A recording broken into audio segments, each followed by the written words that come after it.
Chapter 1. Mr. Symington and Mr. Blenkinsop entered Andrew Brown's life on possibly his worst morning at Lexington International Bank. He had spent 10 years trying to climb the career ladder. Most days, he sat in front of a computer for 12 hours and made guesses about other people's money. Did he really want to get to the top of the ladder? Well, everyone at the bank was climbing it, so he hoped that he would like the top when he arrived there. And now there was a chance of a promotion, which would mean more important meetings, with more important people.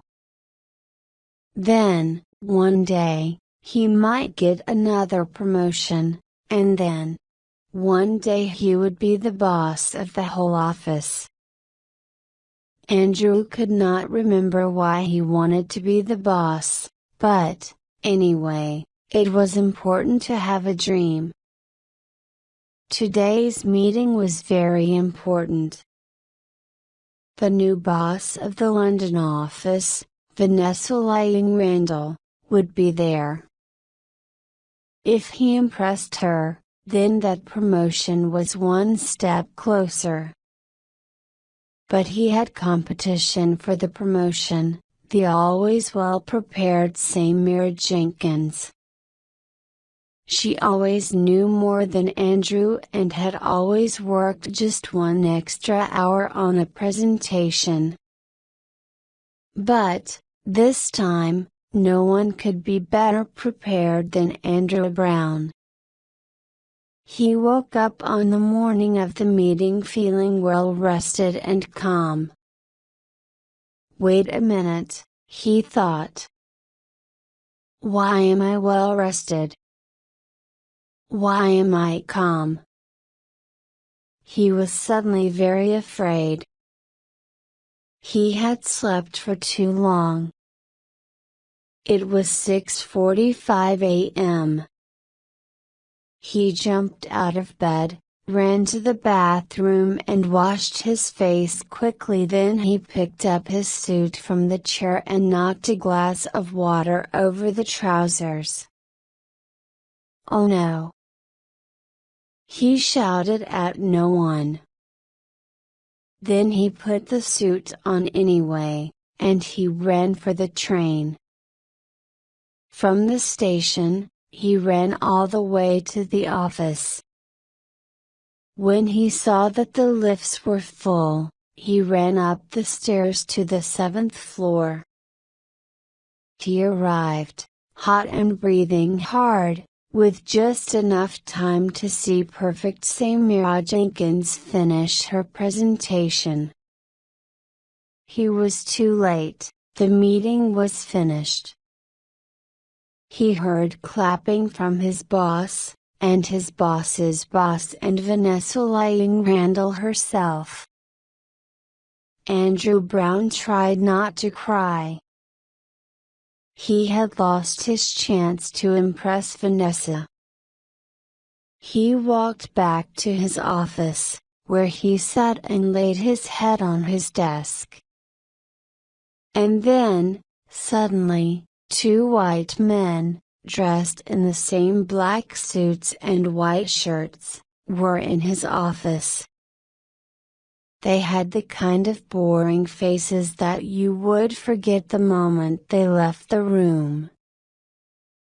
"Good morning," said one. "I'm Mr. Symington. This is Mr. Blenkinsop." "Good morning to you, Mr. Andrew Brown," said the other man. "Although, in fact, we hear you've had a bad morning."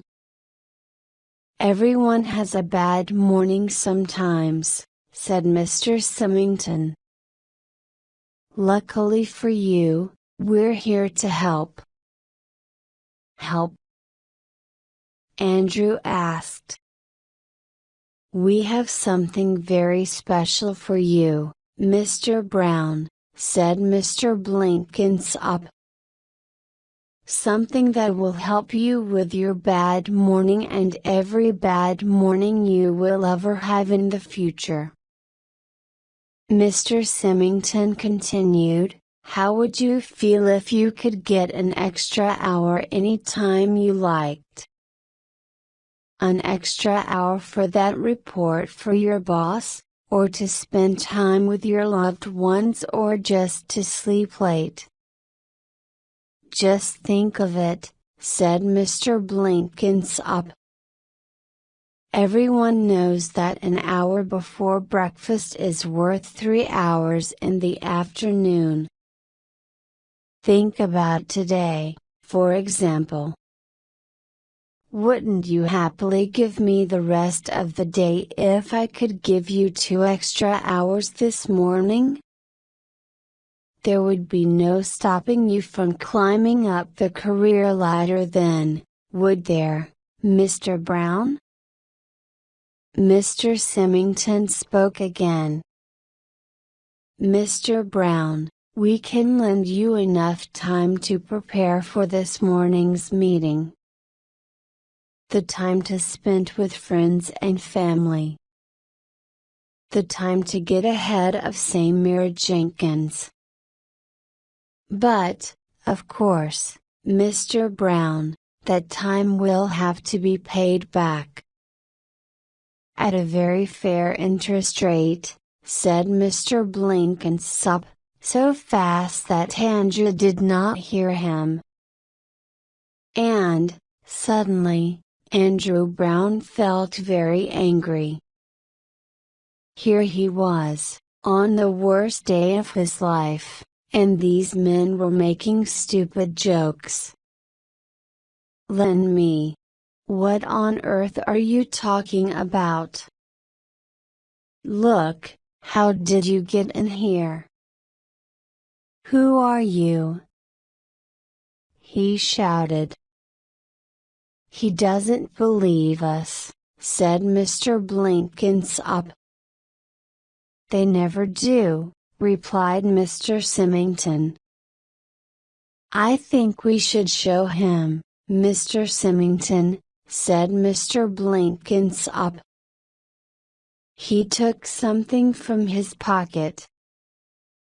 And then Andrew Brown understood everything. 51st century Earth was definitely a beautiful place to spend a holiday, Amy thought.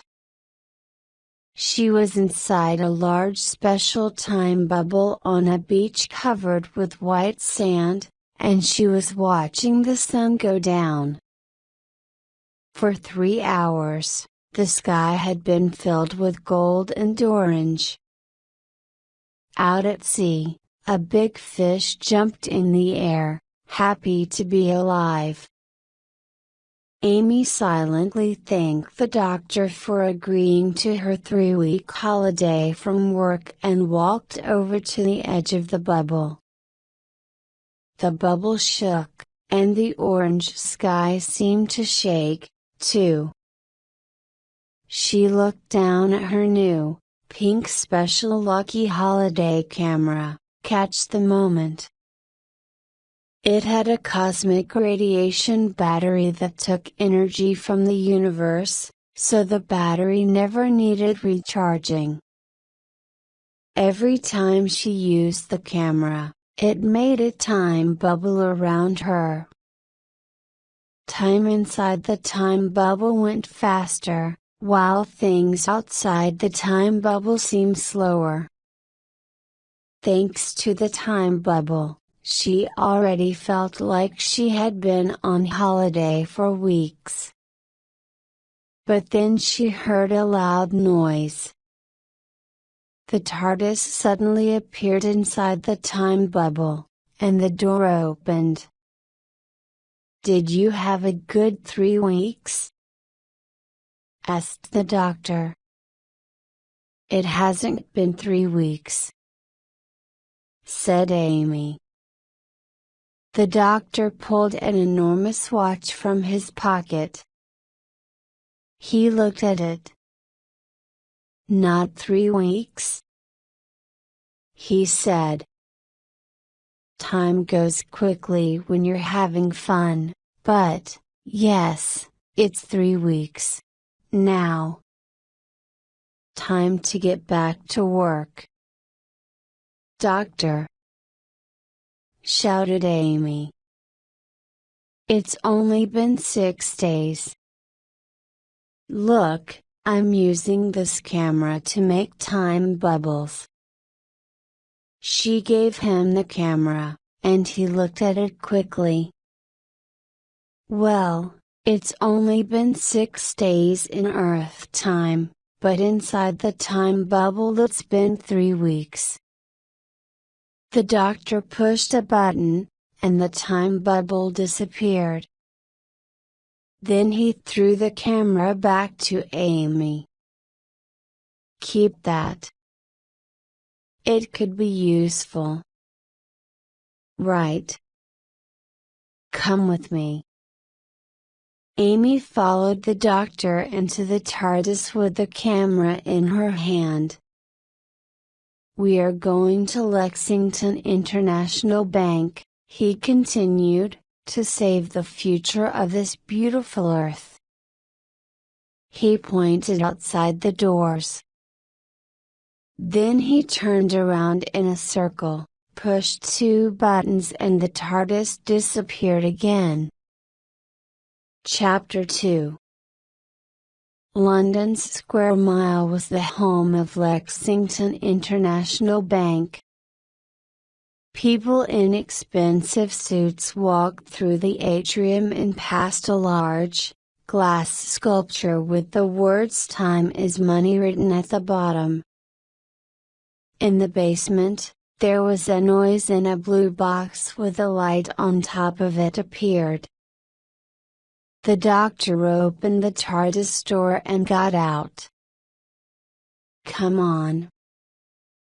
He called to Amy, who was wearing clothes for work in a bank. We've got places to go to, people to meet and the Earth to save. He put his head out of the door of the room, looked left and right, and walked out. Then he led Amy towards a door that opened onto the street outside. But, said Amy, aren't we already inside the bank? This is a bank, said the doctor. The receptionist has to let us in. And they walked round to the front of the bank. Please, said a voice by their feet. Please. Sitting outside the front doors of the bank was an old woman. She was wearing a dirty coat, although her shoes looked expensive. She looked very tired, like she had not slept for days. Strangely, she was wearing a name badge that said Nadia Montgomery, Head of Communications. She pulled at the doctor's coat. Can you help me? Amy pulled some money out of the pocket of her suit and gave it to the woman. Here, she said, have this. The woman looked at the money like she did not understand what it was. Time is money, she said. Money is time, you can give me one but you can't give the other. Amy didn't understand what the woman was talking about. That was kind, Amy, said the doctor. But we've got a bank to inspect. Don't go in there. The woman shouted. They'll steal your time, and you'll never get it back. The doctor turned back round. What did you say about time? He asked her. The old woman stared at the doctor. "I can't remember," she said. "I feel so old." And then she stopped talking and stared at nothing instead. There was nothing more Amy and the doctor could do to help Nadia, if that really was her name, so they walked into the bank. "I'm the doctor," said the doctor, smiling at the receptionist. "And this is Amy Pond." He waved his psychic paper in front of the receptionist's face. The psychic paper made the receptionist see what the doctor wanted her to see.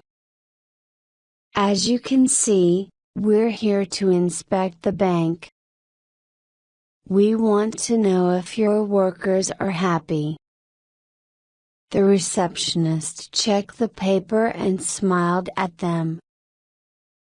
"Good morning, Dr. Schmidt," she said. "I'll just let Miss Lying Randall know that you are here." "As you can see, Dr. Schmidt," said Vanessa Lying Randall as she finished showing them the offices of Lexington Bank and returned to the atrium, "we are a good bank, and our workers are very happy. Do you know the Chancellor of the Exchequer will be giving a speech from our office tomorrow? Do you see that sculpture?" The sculpture looked like several trees twisted around each other, with their branches twisting up to the top of the atrium. There was a strange light at the center of the sculpture, making it look alive. "That's not just a sculpture," said Vanessa. "It shows how we, here in Lexington, see the different parts of life at the bank. We believe that each part is equally important. People must plan their work and their life outside work." While Vanessa continued talking about life at the bank, Amy looked through the atrium's glass walls. She could see busy people everywhere, except for one man opposite her, across the atrium. He was standing in front of his computer with his head in his hands. Then he turned, and Amy saw that he looked angry and afraid. Then he looked down at his wrist and touched something on it. Suddenly, he fell to the floor. Amy and the doctor ran around to his office as quickly as they could. But, by the time they got there, a secretary had already covered his face with a coat. She was standing, shocked, by the dead body. "Doctor," whispered Amy, "I saw him do something just before he died. He touched something on his wrist, I think it was a watch." "He worked too much," said Vanessa Lying Randall, who had followed them. She was looking down at the man. "We encourage people to take holidays, but sometimes they don't do it. A quarter of our staff didn't use all their holidays last year. Mr." She looked at her phone, "Brian Edelman here hasn't taken a day's holiday in 18 months." The doctor looked down at the body. "Did you say he was looking at his watch?" He gently pulled away the coat to check the man's wrists. There was no watch on either wrist. "Well, I thought I saw," Amy began. You were on the other side of the atrium, Miss Bond, said Vanessa. Then, said the doctor, I think my assistant and I will have to inspect the bank a little longer. Vanessa tried to look pleased. Yes, of course. She moved him away from the body. It's a terrible shock. Nothing like this has happened before, Dr. Schmidt. It's happened before, Dr. Schmidt. It's lucky that we're here today, Miss Lying Randall, said the doctor. We can check that no one is working as hard as poor Brian Edelman. Amy, go and talk to some other managers. We need to know if they are working too hard. He moved closer to Amy and whispered in her ear, and what kind of watches they wear. He stood up straight and spoke more loudly. I will come with you, Vanessa Lying Randall, because I think that you might be doing something quite interesting and dangerous. I've got a meeting with clients from PZP Group, Vanessa replied, if that's what you mean. I don't think anyone would call it dangerous. I don't mean PZP Group are dangerous, said the doctor. But, anyway, let's go to the meeting. We haven't got any time to lose, have we? Amy walked around the building, looking for people drinking tea. Where there was tea, there was always office gossip. She soon heard how Vanessa had appeared suddenly about 6 months ago, from the Hong Kong office. Since then, there had been a lot more work to do in the London office. Someone said that one of the top managers had been in 2 cities at the same time, a meeting in Tokyo in the morning, then New York in the afternoon.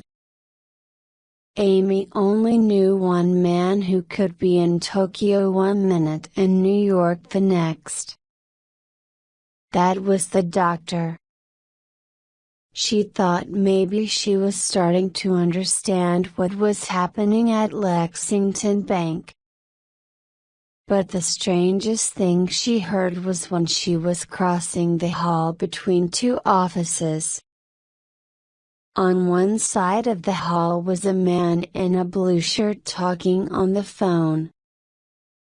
I'm waiting for some very important documents from Stockholm, he was saying. Aren't they here yet? And that was strange because, across the hall, someone who looked just like him was shouting at a secretary. Amy could hear only a few of his words. Copy. Now. Tax laws. Delaware. Something strange was definitely happening. Chapter 3. Doctor, what are you doing? Asked Vanessa. She had brought the doctor to her important client meeting, just like he had asked. The doctor did not answer and continued to search the meeting room. The people who were sitting around the huge table in the middle of the room were confused. They watched the doctor search along the walls and the windows, and then around the drinks cupboard. Doctor, Vanessa said, we have to start this meeting now. Please could you sit down and do that later, while we win some business that will bring £300 million to the bank? "Oh, yes, of course," he said, and he sat down just as the American clients arrived. The first presentation started well. Andrew Brown had spent a lot of time preparing his presentation, and it was very good. But then one of the American women said, when Morgan Stanley gave us their presentation, they talked about the tax laws. The tax? Andrew asked, and he smiled in a very strange way. The tax laws in Delaware, she repeated. They're extremely important. Andrew Brown made his smile nicer. "Oh, yes," he said, "I've actually prepared a document about that. Just give me a moment, and I'll be right back with it." It really was only a moment, the clients were very impressed. In less time than it would take to walk down the hall, he came back carrying the documents. He gave them to the Americans, who looked at them and smiled. The doctor looked at Vanessa. "Your team is very fast," he said. Then Samira gave her presentation. When the clients asked a difficult IT question, she left the room for a few seconds and returned to give an excellent demonstration. Everyone clapped when she finished, and Andrew Brown looked at her like he hated her. "That was great," said one of the American men, smiling. "Amazing. The best birthday gift ever." "It's your birthday?" Samira asked. "But of course. We've got a cake for you. Just wait here." The clients thought she was joking. She was not. The doctor guessed that she left the room for 12.8 seconds, and then she returned with a huge cake with the words "Happy Birthday, Greg" on the top. "That's impossible," said the doctor to Vanessa. "It's all because, thanks to me, my managers are all excellent at managing their time," said Vanessa. "I'm sure it is," said the doctor. He stared hard at her face. "And I'm going to learn what managing time means in Lexington International Bank." "Would you like some birthday cake, doctor?" asked Vanessa. The doctor suddenly smiled warmly. "Yes, please. I never say no to birthday cake." He took a piece and, with his mouth full, said, "This cake is amazing. I don't know where Samira got it from, or should I say when? I have to tell Amy." "May I?"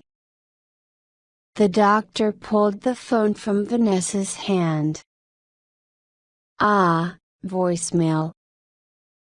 Pond," he said. "You have to get up here right now. It's important. Come up to the 10th floor right now."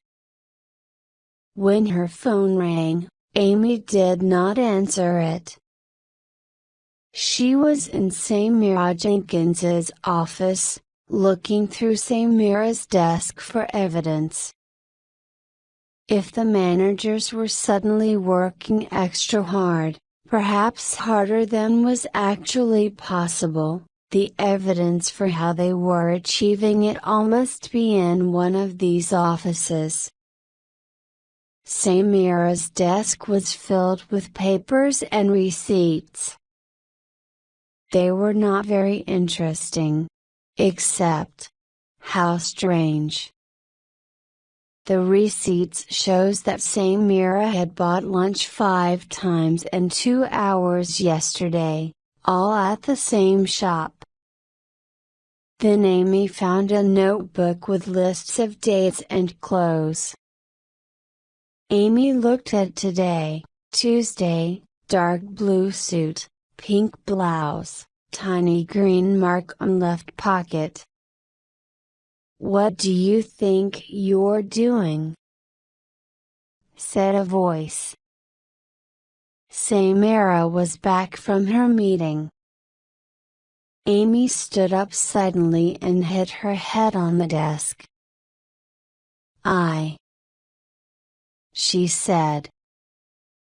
"Look, it's not what it looks like." Amy noticed that Samira was wearing a dark blue suit and a pink blouse with a tiny green mark on the left pocket. Samira reached for the phone. "I'm going to call someone, and they'll make you leave," she said. Amy saw something on Samira's wrist. It was a watch, or something like a watch, with several dials moving at different speeds. Amy knew that she was looking at alien technology. She tried to hold Samira's wrist so she could get a better look at the watch. "What's this, Samira?" she said. "I'm sure it's something you don't want your bosses to know about." "No!" shouted Samira and pulled her hand away. "You're a time traveler," said Amy. "It's just for work," Samira said. "How did you know?" "I'm a time traveler, too," said Amy. Samir did not say anything more about calling anyone. She seemed happy to have someone to talk to. "Don't you think," asked Samira, "that eating lunch is a real problem? I forget how many hours I've spent awake and what I've already eaten. I spend so much money on sandwiches. I think I time travel in a different way from you." "How does your watch work?" asked Amy. "It's really easy," Samira said. "You just turn this dial here to get more time. I suppose I should do it less often, but there's so much to do. Andrew Brown is trying to get the same promotion as me, and I want that job. For a while, I was winning, but these last few weeks he's got ahead of me. I think he's got a watch, too." "Who do you borrow your time from?" "Borrow?" said Amy. Then her phone started ringing. "Pond," said the doctor's voice. "You have to come here right now." "Doctor, I can't, Amy said. "Oh, it doesn't matter. It's too late." He ended the call. "I've missed something important," Amy said in a worried voice. "It sounds," said Samira, "like you need to borrow some time." Chapter 4 Amy knew that going back again and again to change the same moment in history was dangerous. But, she thought, it's probably only changing big, important moments that it's dangerous, not little things at work. So maybe the watch is quite safe to use. Totally safe, said Mr. Symington. We're sure of it, said Mr. Blenkinsop. We would hate to lose a customer, wouldn't we? Then Mr. Symington and Mr. Blenkinsop both laughed. They had arrived, surprisingly quickly, because Samira had called them with her watch. And they were very happy to give Amy a watch and lend her some time, too. Mr. Symington put it on her wrist and showed her how to use it. Move the dial back to borrow time, he said. And press this button to pay it back. Pay it back? Amy asked. Well, of course. Mr. Blenkinsop smiled, warmly. We can't give our time away, can we? We think you'll agree our interest rate is very fair, just 5 minutes per hour. Per hour, agreed Mr. Symington. The time comes off your life, but, Mr. Blenkinsop laughed, are you really going to miss an extra 5 minutes? It's the sort of time you might spend watching adverts on TV, said Mr. Symington. Or staring at nothing. Amy knew that she should ask the doctor. But, if she called him, he would be angry with her because she had not gone to him when he had called her earlier. A long message suddenly appeared on the watch's glass face. It was written in very small letters, with big letters at the end saying, if you accept the terms and conditions, press OK. So just press here, and you're ready, said Mr. Blenkinsop. Just do it, said Samira. No one reads terms and conditions, do they? Amy's phone started to ring again. It was the doctor. Oh, all right then, she said, and she pressed OK. Amy had to admit that it was exciting to put the watch back an hour. She was still in Samira's office with Mr. Symington and Mr. Blenkinsop, but Samira had not arrived back yet. Miss Jenkins isn't here yet, said Mr. Blenkinsop. It's 1 p.m., Ms. Bond, lunch hour is just beginning, and you can do anything you want with your extra time. The doctor is going to be very pleased, Amy thought, and she bought herself a nice lunch in a restaurant near the bank. She was quite pleased with herself, too. She had almost found the answers to the mystery, hadn't she? This is why Andrew Brown was in 2 places at the same time, she thought. It's because he was using the watch. And Brian Nadelman did the same thing.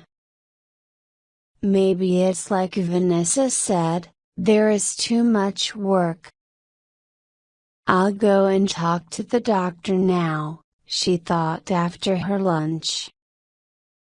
I'll learn what he wanted that was so important. Then I can show him the watch, which will explain everything, and then we can leave this stupid bank.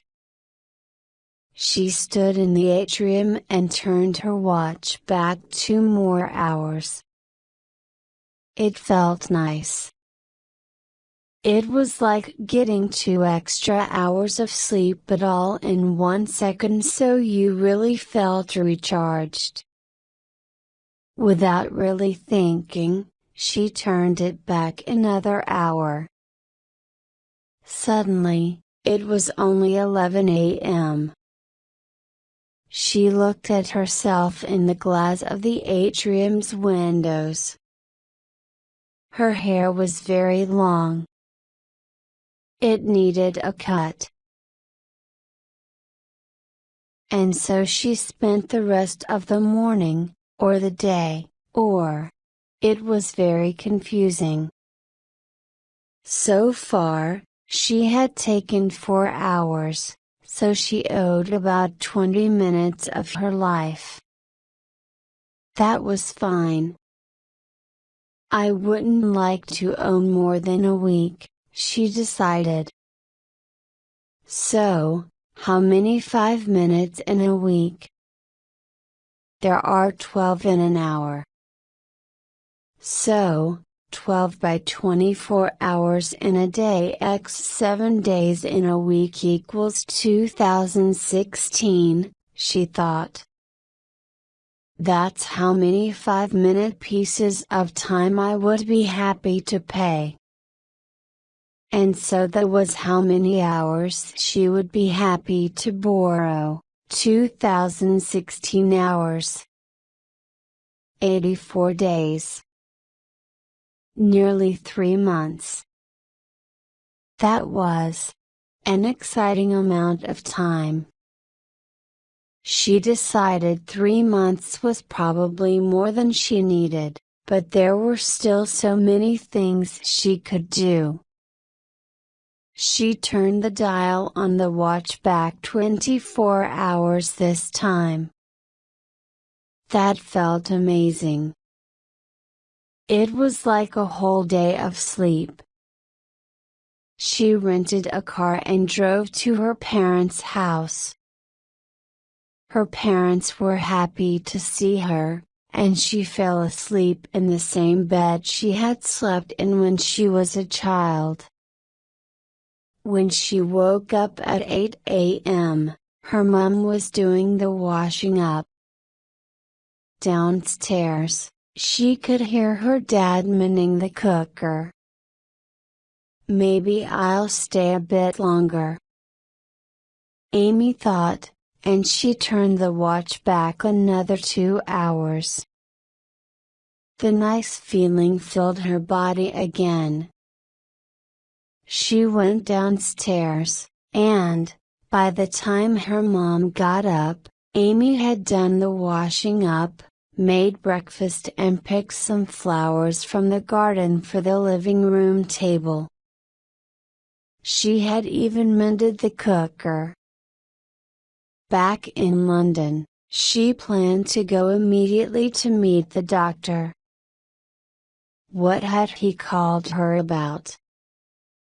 He had not said, but it sounded important. Then, suddenly, she realized she had left yesterday's work clothes at her parents' house, and she was wearing a skirt, boots and a bright red sweater. Now she understood why Samira wrote what she was wearing every day in her notebook.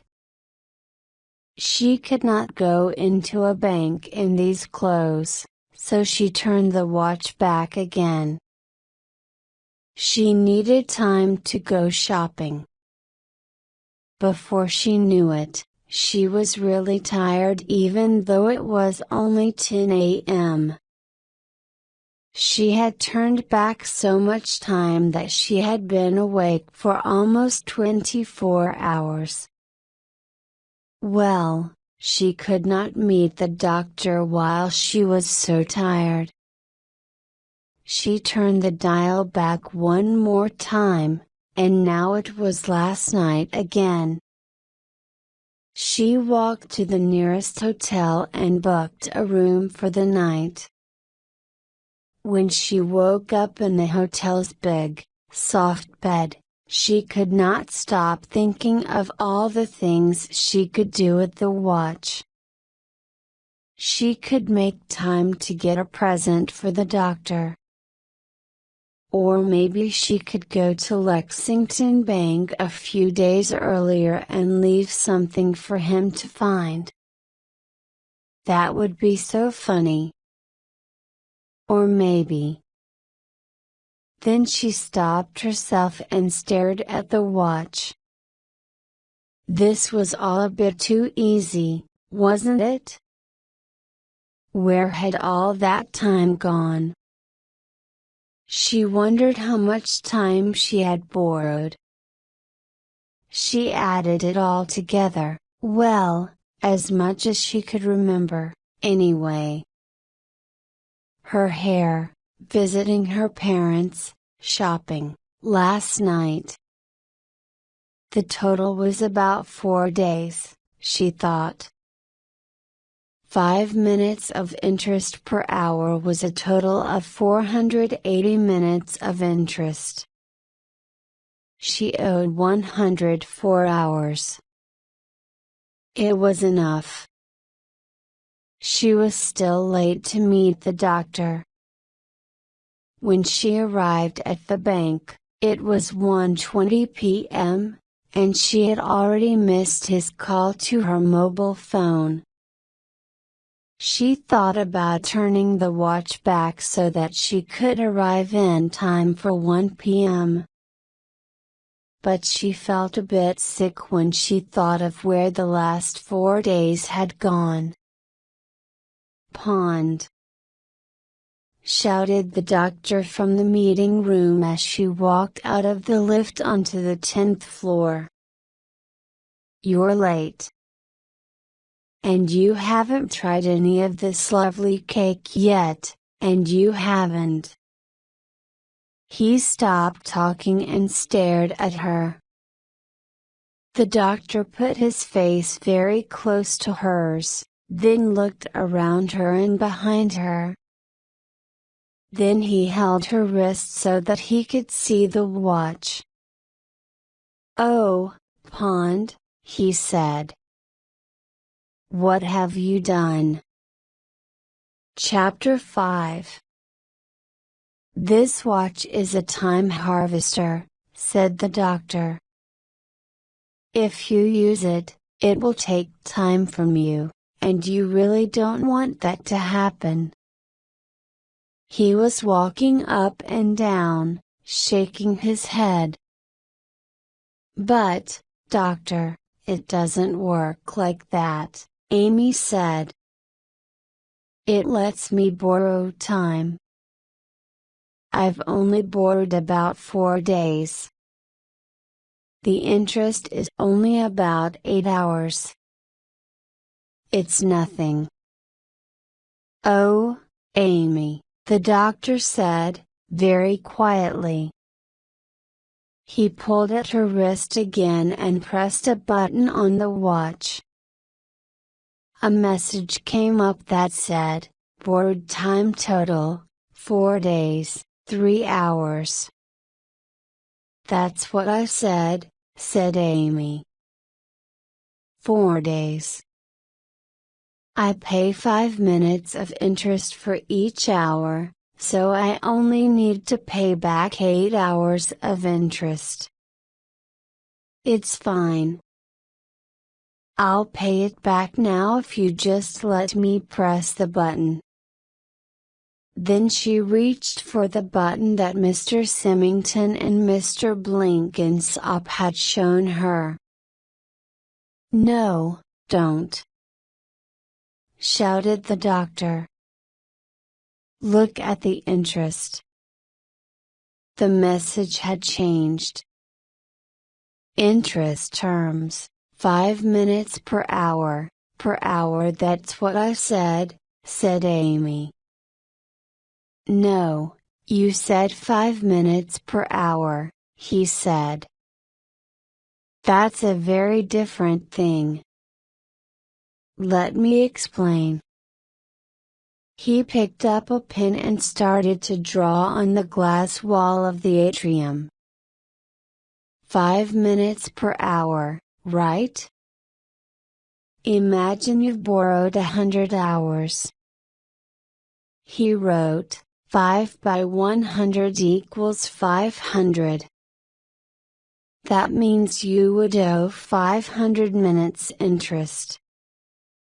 The problem is that it's not 5 minutes per hour, it's 5 minutes per hour, every hour. Amy started to have a bad feeling.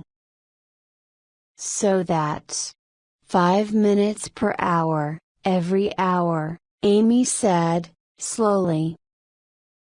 She took the pen and wrote, 5 by 100 by 100 equals. That makes 50,000? I owe 50,000 minutes? She shouted. Amy, it's much worse than that, he said. You pay interest on the interest, also called compound interest. Compound interest is why people can't pay back their credit cards. This is how poor people stay poor and rich people get rich. Look at this cake. He pointed at the enormous cake on the table. The doctor cut a piece of cake with thick chocolate icing on the top. The cake, this yellow part, is the hour of time you've borrowed. And the icing is the interest. So this piece is 1 hour. Now let's borrow another hour. He cut another piece of cake. One more piece of cake. Plus the icing as interest. Plus you owe an extra piece of icing because you've got 2 pieces of cake, right? Every hour, you have to pay 1 piece of icing for every piece of cake you've borrowed. 2 hours, 2 pieces of icing. He made a gentle cut on top of the cake and cut off an extra piece of icing, leaving the cake partly bare. He put the icing on top of the second piece of cake. That's what you owe. Now let's borrow another hour. He cut another piece of cake with icing. Now the interest. He cut 2 more pieces of icing and put them on top of the second piece of cake. There's almost more icing than cake now, said Amy. That, the doctor said, is what I am trying to show you. Let's borrow another hour. He cut another piece, and then he cut 3 more pieces of icing. He put all the extra icing together with the icing he had already cut. Now there was a whole extra piece of cake just made of icing. So now, if you borrow another piece of cake, how many pieces of icing will we have to take? The doctor said, and he cut another piece of cake. Amy counted the pieces. There are 5 pieces of cake, so we need 5 pieces of icing, she said. Plus, the piece made completely out of icing, he said. That's 6. So, we have to cut an extra piece of icing. But 6 pieces of icing is the same as a whole extra piece. That means that every time you borrow another piece, you get a whole extra piece just made of icing. Amy felt sick. The cake was almost completely bare. Once an hour, you get a piece of icing for every hour that you've borrowed. That's how compound interest works. The icing you have to pay on the icing becomes thousands of times more than the cake. I'm sorry, Amy, but you owe 10 years. You must have made a mistake, Amy said. I only borrowed 4 days. He shook his head, sadly. Even if you don't borrow any more time, it's going up by about a year an hour now. She was shaking. Get it off me!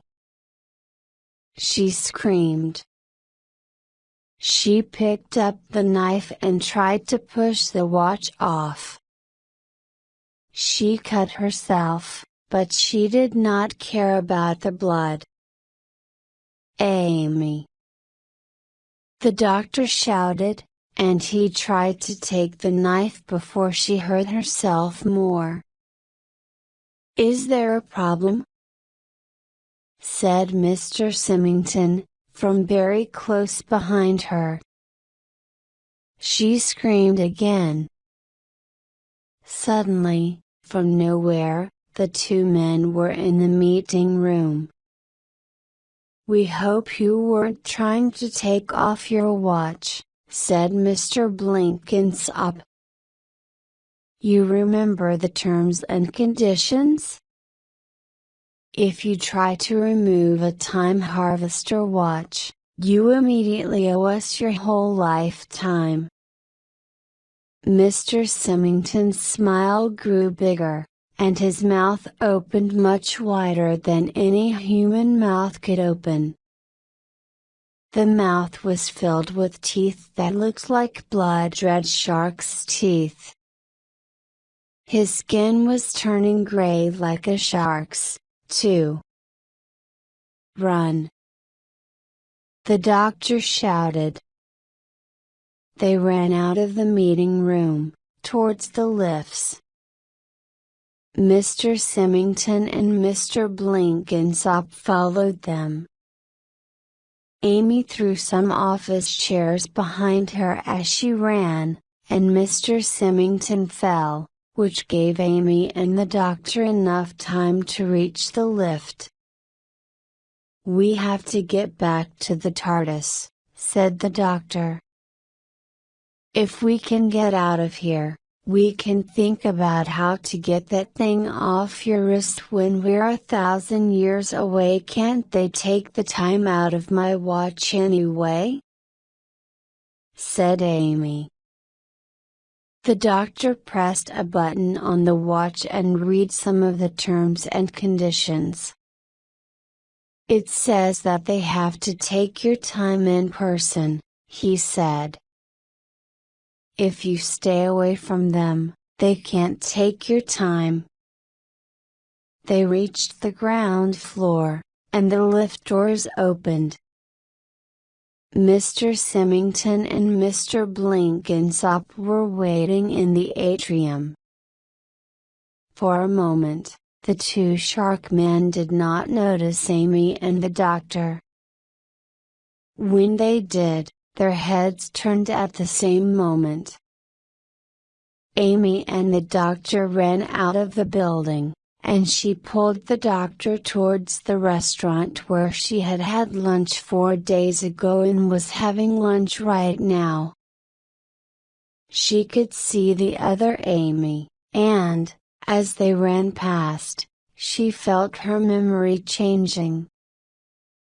Yes, she suddenly remembered that she had seen herself and the doctor run past when she was having lunch, and she had wondered what was happening.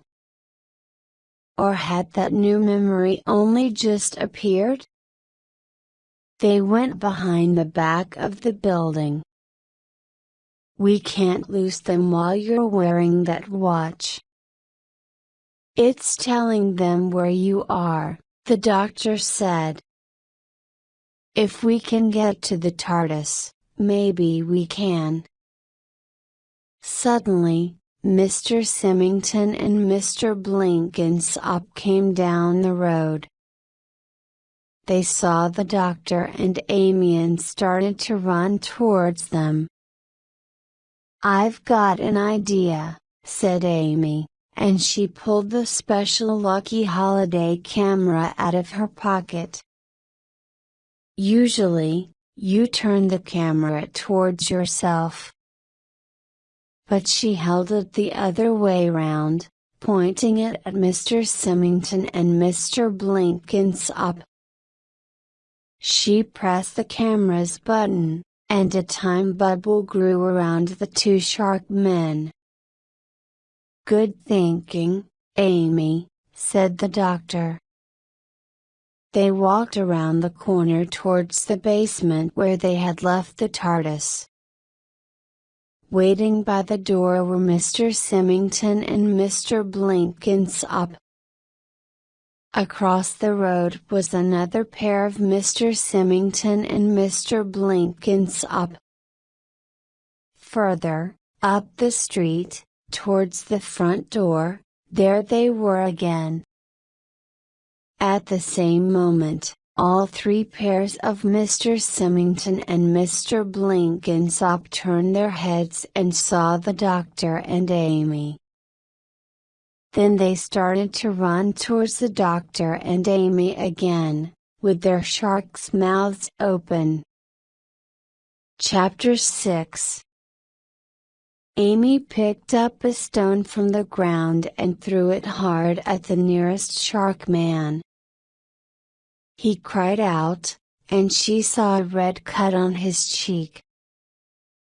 Cuts suddenly appeared on the cheeks of all the other Mr. Symingtons and Mr. Blenkinsops. Then there was a sudden noise and a bright light and the sound of a woman shouting. The shark men all turned to see what was happening. The old woman from outside the office, Nadia, was standing with her left arm high in the air, waving it around.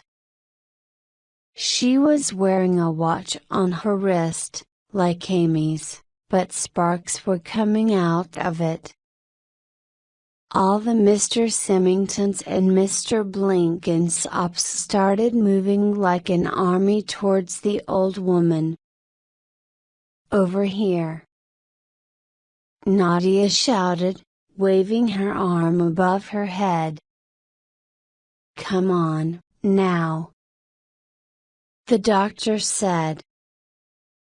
Amy pointed the camera at each pair of shark men and pressed several times. The three pairs of shark men were caught in 3 time bubbles.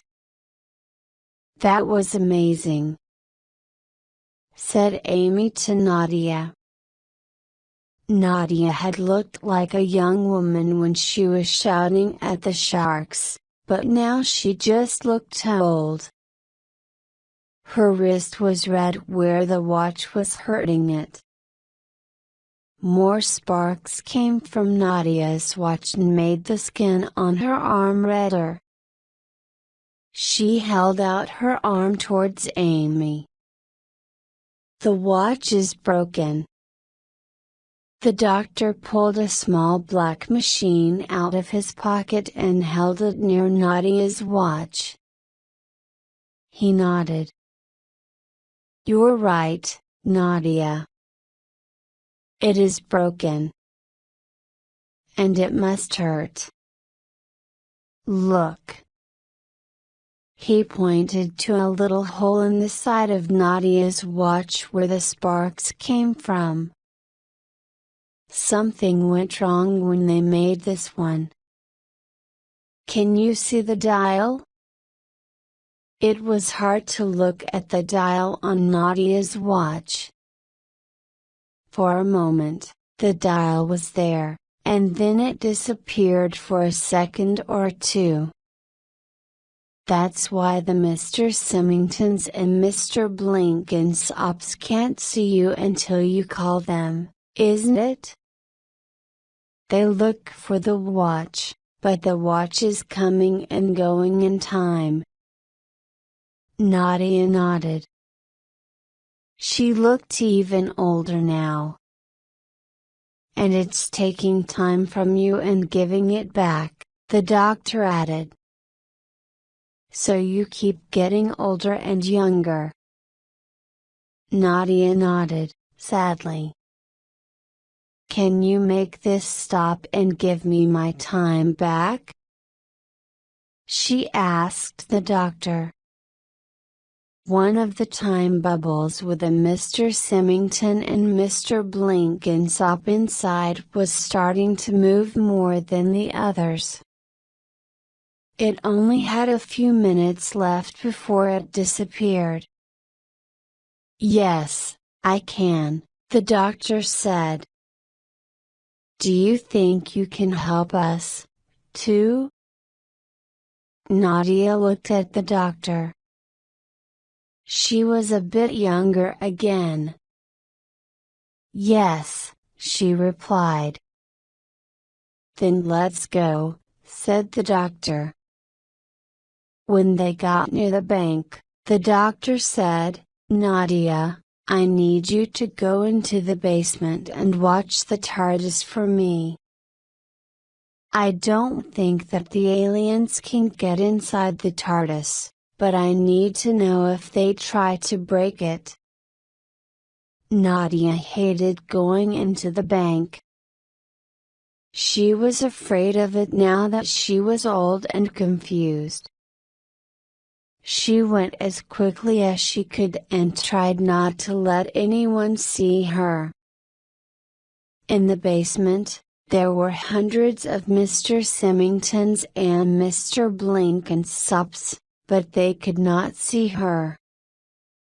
They were all staring at the big blue Tardis in the corner. Some of them were touching and pulling its doors, but they could not open them. Nadia sat quietly in the dark at the back of the room and sent a message to Amy's phone to tell her what had happened. We can't go into the basement, said the doctor as he and Amy walked away from the bank. It's too dangerous for us if they know what the Tardis is. It's even worse if they can time travel. Amy did not understand. Why can't we just run into the basement, open the Tardis and get away? She asked. Because, he said, if we try to get to the Tardis, they will travel back in time for a few minutes and will be waiting for us. But, it's not all bad news. We've learned something about our shark friends. All the Mr. Symingtons and Mr. Blenkinsopps suddenly got a cut on their cheeks when you hit one of them with the stone, right? That's because they're all the same person. Do you remember how they all turn their heads to look at us at the same time? When one of them sees us, then all the others that come later know where we are, because they remember it in their own past. Suddenly, 3 Mr. Symingtons and a Mr. Blenkinsop came round the corner. Amy and the doctor immediately ran into a park and hid behind some trees.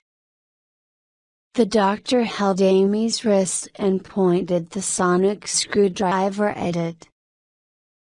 What are you doing, doctor? Asked Amy. Breaking your new watch, he said. He pressed 3 buttons on Amy's watch and pointed his sonic screwdriver at it again. Sparks came from the watch and flew into the air towards the bank. The Mr. Symingtons and Mr. Blenkinsop stopped and looked round at the sparks. Then they all turned and ran towards the bank. "Are we safe now, Doctor?" asked Amy. The doctor opened his eyes very wide.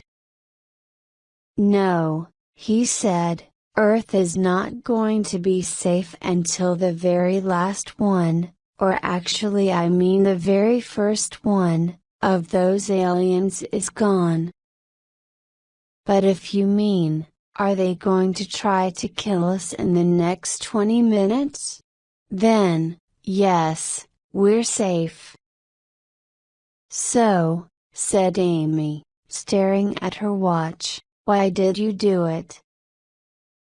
"I broke your watch to make it act the same as Nadia's broken watch. A bit of your time is now back at the bank, so that is where the Mr. Symingtons and Mr. Blenkinsops think that you are. Now do you understand?" "No," said Amy. "We're safe for now," said the doctor, speaking very slowly, "but we have to learn which of the Mr. Symingtons and Mr. Blenkinsops came first. Then we need to travel back in time and stop them from giving the time harvester watches to everyone. Plus, we need to find where they're storing the time that they have taken from people.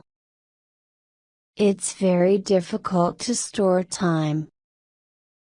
We need to find the storage and deactivate it. Do you understand that?" "Do you mean," asked Amy, "that we have to stop the shark men and get everyone's time back?" "Yes, that's what I mean, Amy," said the doctor. "But, first, we need a friend who works in the bank.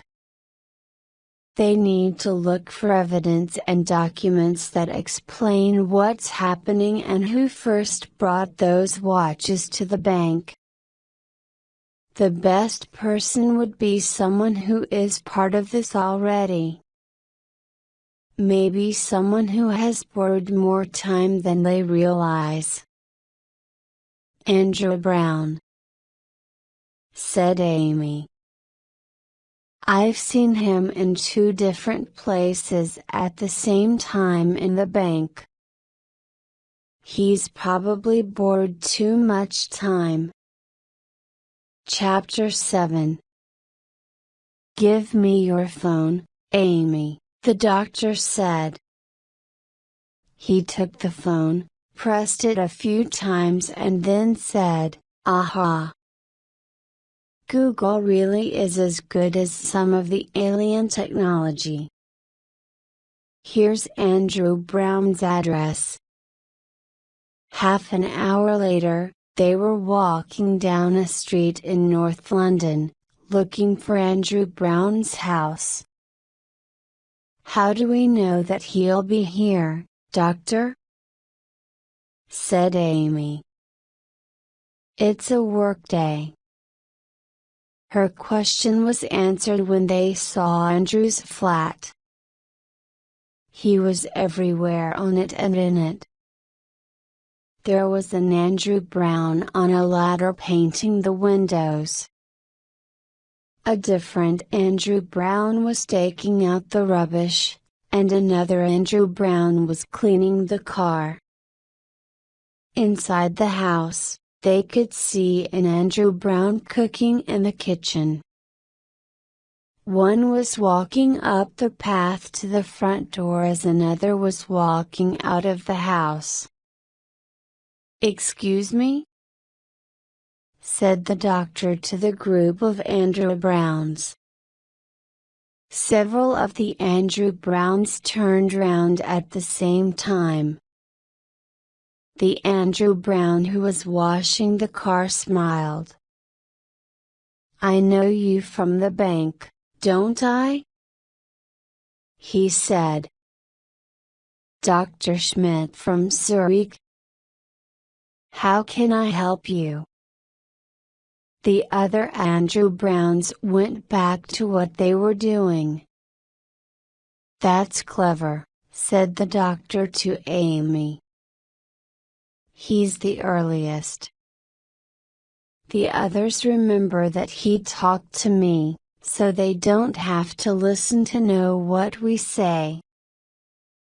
The doctor caught Andrew's wrist and held Andrew's watch up to his ear. "How much time have you borrowed, Andrew?" the doctor asked him. Andrew stared at the doctor and then looked at Amy, who smiled. He took a deep breath. "A few days, I think. Not more than a week. And I paid a little bit back once, but..." "Yes, it doesn't feel nice when you pay it back, but it feels nice to borrow it." "I totally understand," said the doctor. "I think you've borrowed more time than that, Andrew." "Well, maybe 10 days?" Andrew guessed. "Or a couple of weeks?" The doctor pressed a button on the watch, and a message appeared: "Borrowed time total, 9 days, 1 hour. Interest terms, 5 minutes per hour, per hour. Total time owed, 55,000 years." Andrew Brown sat down on the ground, and all the other Andrew Browns around the house disappeared. "Ah, I see you'll decide not to borrow any more time," said the doctor. "That's the right thing to do when you've already borrowed more than the lives of 500 people. Wait a minute." The doctor put his head to one side as he had an idea. "You owe them more than it's possible to pay back." "That's very interesting. I wonder if, but I don't understand," Andrew said. "Why didn't the watch tell me when I'd..." He suddenly looked angry. "I only borrowed a few days." "I don't believe you. But I can check it. If I pay back 1% of 1% of what I owe, I should pay back, what, 5 years?" "5.5, said the doctor. "Okay," said Andrew. He pressed some buttons on the watch and moved a dial. Then he fell to his knees. Some gray appeared in his hair, and he had some new lines on his face. He looked at himself in his car's mirror. "Oh, no," said Andrew. "You're right. But lots of people are using the watches. How can we stop this?" "That, Andrew, is where you can help," said the doctor, and he began to tell Andrew what they knew. "So, you see," finished the doctor, "the Mr. Symington and Mr. Blenkinsopalians must be storing the time that they've taken from people somewhere. I think they're keeping it on Earth, probably in the bank. I think that I know where it is, said Andrew. I found some documents when I was looking at some reports. I'll get the papers now. They went into the house. Ah! Here they are, Andrew said when he found the papers in his office upstairs. He pulled a piece of paper out and showed Amy and the doctor.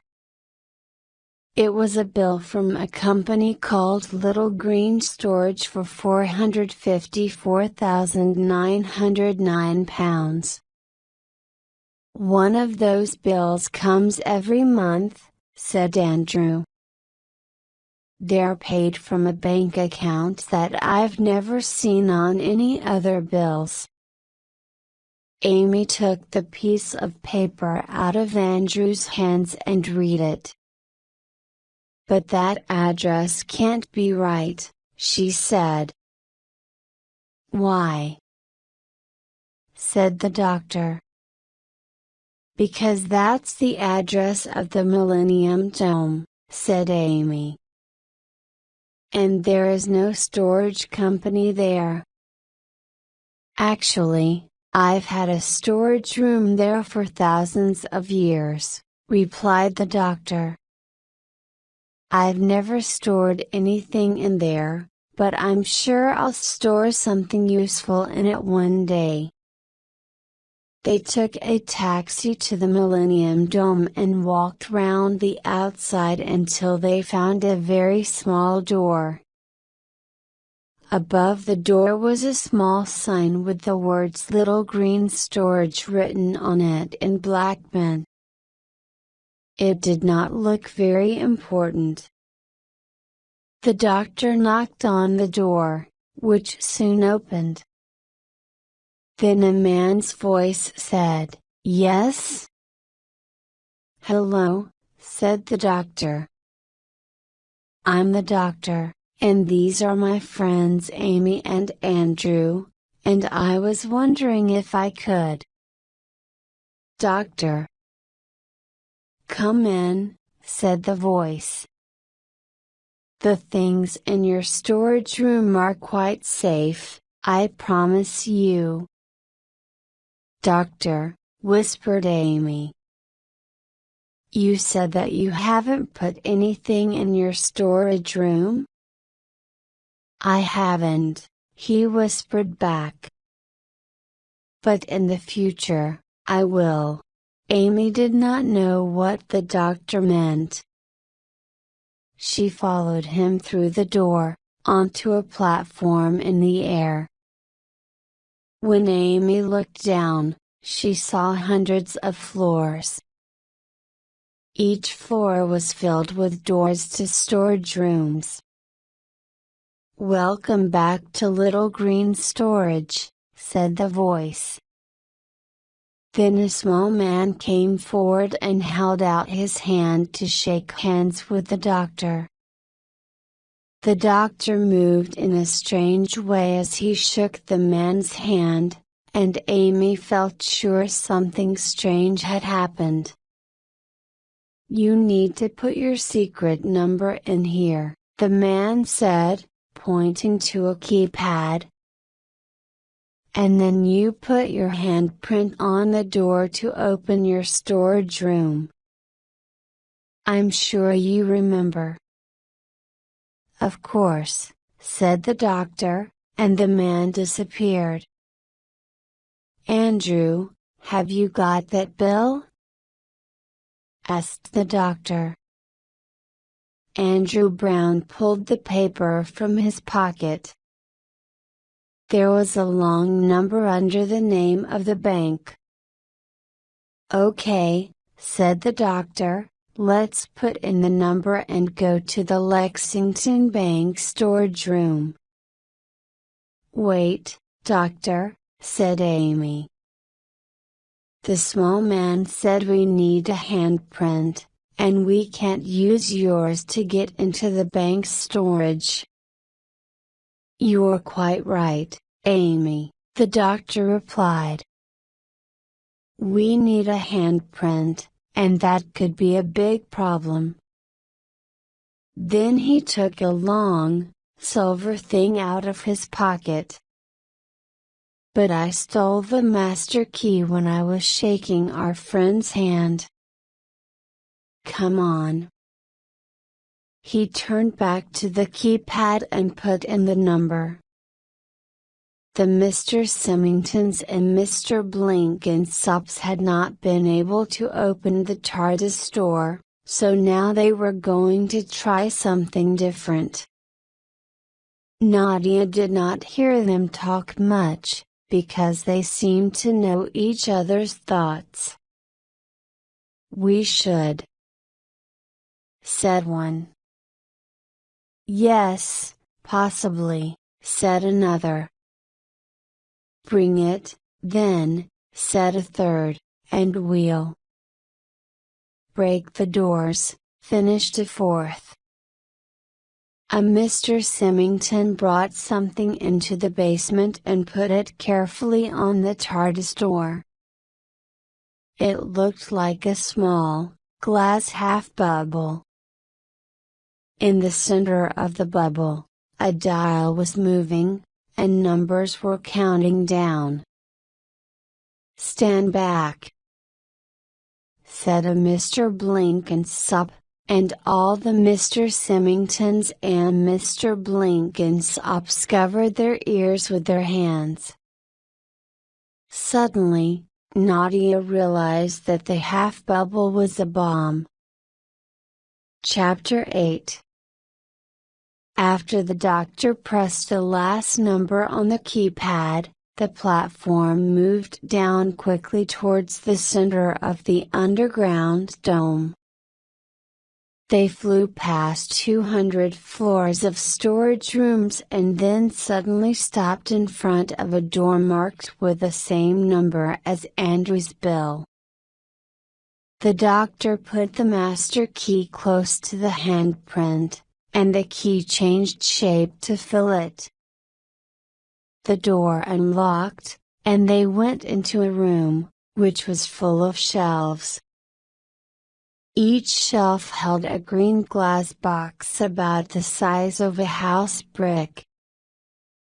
There were thousands of them, and each one had a name on it. There was a strange light moving inside each one. Amy thought she had seen a light like that before, but she could not remember where. Well, said the doctor, I think we've found the time storage. In the center of the room was something that looked like a dentist's chair. It had a belt in the middle. How horrible, he said. It's a time harvesting chair. It would be very hard to get out of that. This is how the aliens take time from people without watches. Amy touched some of the bricks while Andrew was reading the names on them. Be careful with those, the doctor said to her. Each one of them is a person's time. So are these bricks where the aliens are keeping the stolen time? Asked Amy. If we broke all of them, would everyone get their time back? I'm not sure, said the doctor. The doctor closed his eyes and reached his arms out to the side. He went very quiet and still, and then he opened his eyes again. No, he said. Time is very dangerous to keep in storage. If this room was filled with all the time that they've taken from everyone, I'd be able to feel it. These are more like bank statements. But there's something strange about the bricks. The doctor waved his arms at the walls of green glass. Why do the bank statements need to look so beautiful? Maybe they are selling the time as watch contracts. But no one has sold time since the Time War, it's not allowed. If we break them all, Amy said, then no one will owe anything anymore. Or, if we break them all, replied the doctor, everyone will have to pay back what they owe immediately. Or nothing will happen, or it will be the end of the universe. We don't know. Andrew Brown had been quiet for a long time. He was staring at one brick. On the brick was his name, Andrew Brown, Lexington Bank. I did it to myself, he said. He reached out and picked up the brick. The doctor inspected it. Did you see that? He said. There was a very thin line all the way around the glass brick, near the top. Amy saw that the other bricks had a line around them, too. It looked like a lid. The doctor tried to lift the lid off very carefully, but it did not move. So what should we do now, doctor? Asked Amy. I'd like to see what future me has put in my storage room, said the doctor. Andrew put his brick in his pocket, and they left the Lexington storage room. As they went, Amy's camera made a new sound, and a message appeared, low battery. Recharge for more lucky moments. This shouldn't happen, said Amy. It's a 51st century camera with a cosmic radiation battery that recharges from the energy of the universe. The battery should never get low. She put it back in her pocket. Back on the platform, the doctor put in the number of his storage room into the keypad and the platform flew up to his own room. This time, the doctor put his own handprint on the door, and they went into the empty room. The only thing inside the room was a closed bag with a page inside it from a magazine, and 2 batteries. This is interesting, said the doctor, but he did not explain why. When they got outside the dome, Amy was very happy to breathe fresh air again. A lot of time had passed while they were in the dome, and now the sun was coming up. Andrew was looking at the glass brick he had taken. Did we learn anything useful, doctor? He asked. No, not really, the doctor replied. We know where the aliens are keeping the bank statements, but we don't know where they are storing the time. We don't even know who let them into the bank at the start. Andrew turned the brick in his hands. On its bottom, in very small, dark green letters, it said, "If found, please return to the office of Vanessa Lying Randall, Lexington Bank." Nadia looked at the faces of the Mr. Symingtons and Mr. Blenkinsopps as they watched the glass time bomb. She had to get the bomb off the doctor's Tardis, and, after that, she knew what she had to do next. Nadia had never used her watch much before it broke. But now it could help her.